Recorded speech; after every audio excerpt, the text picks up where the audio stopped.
তাহলে নীরবে কান্না করবে অথবা সংসার ত্যাগ। অথচ স্বামীরা এতই ব্যর্থ যে তারা তখনও বোঝার চেষ্টা করে না কেন এমন হচ্ছে।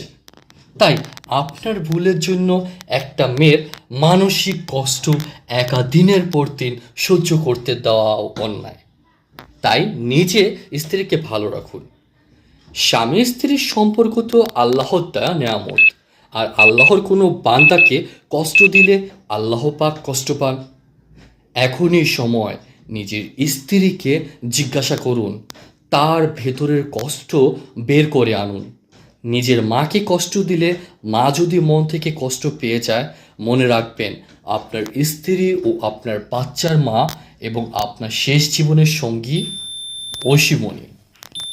তাই স্ত্রীর প্রতি খেয়াল রাখুন, নিজেও ভালো থাকুন। ধন্যবাদ সবাইকে।